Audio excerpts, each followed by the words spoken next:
सबको प्रणाम करता हूँ, पूरे इंदौर निवासियों को प्रणाम करता हूँ। इंदौर आकर के ताई का आशीर्वाद लेने आया हूँ। विधानसभा अध्यक्ष गिरीश गौतम पहुंचे सुमित्रा महाजन के घर। उन्होंने कहा कि सुमित्रा ताई के घर में पत्र लेकर आया हूं। ताई जो भी आशीर्वाद देंगे उसे ग्रहण करके भोपाल ले जाऊंगा। विधानसभा में किए गए नवविचार को लेकर बोले गिरीश गौतम। इस बार विधानसभा में नए विधायकों और पहली बार प्रश्न पूछने वाले विधायकों को दिया जाएगा पूरा मौका। विपक्ष के सत्र जल्द खत्म करने पर बोले गिरीश गौतम, सत्र कितना लंबा चले उससे फर्क नहीं पड़ता, फर्क उससे पड़ता है कि विधानसभा में हुई चर्चा पर कोई निष्कर्ष निकले। जहाँ पर उनकी बात जानी चाहिए वहाँ पर कोई सुनने वाला नहीं है। नहीं, मैं आया हूँ लेने, तो मैं कुछ सीखने आया हूँ ना। तो सीखने आया हूँ तो कुछ तो ले के जाऊँगा ना, कुछ तो लेके जाना अपने को।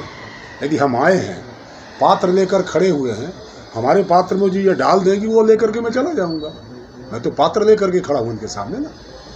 विधानसभा के कर्मचारियों की समस्याओं के निराकरण के लिए बोले, विधानसभा एक परिवार की तरह जिसका मुखिया फिलहाल मैं हूँ, इसलिए उसकी समस्या का निराकरण करना भी मेरा दायित्व है, जिसको देखते हुए 3 कमेटियां बनाई हैं जो कर्मचारी खास तौर पर यूनियन है बनाई हैं। जैसे अभी एक चीज़ हो रही थी कि जो कर्मचारी हैं खास तौर पर मिनियल्स हैं, चतुर्थ श्रेणी के हैं, डेली वेज के हैं, उनके सामने संकट था कि उनकी बात कौन करे, क्योंकि उनको स्पीकर से मिलने ही नहीं दिया जाता था।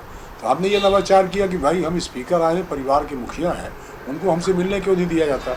उनसे अलग से बैठ करके बातचीत की, उनको अलग उनकी समस्याओं को सुना और वो सुन करके एक समितियाँ बना दी कि इनकी समस्याओं को क्या प्रतिवेदन हो सकता है, उसको दीजिए, उसका फैसला हम करेंगे।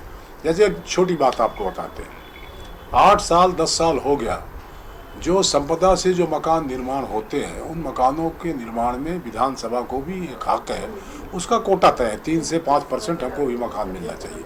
8-10 साल से हमने किए नहीं, तो हमने बैठक की और बैठक करके संपदा वालों को बुलाया, एसीएस गृह को बुलाया। हमने कहा कि हमारे हिस्से का मकान हमको चाहिए और हमको 1 महीने के अंदर आप मकान दीजिए, और उस दिशा में हम आगे बढ़े हैं।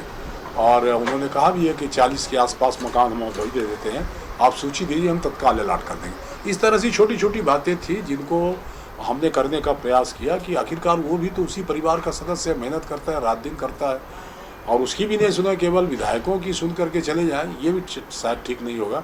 केवल सदन के हम वहाँ पर संरक्षक थोड़ी हैं, जो विधानसभा के हमारे काम करने वाले लोग हैं उनका भी संरक्षक हूँ, उनका भी ध्यान रखना पड़ेगा। इसलिए मैंने इस दिशा में काम किया।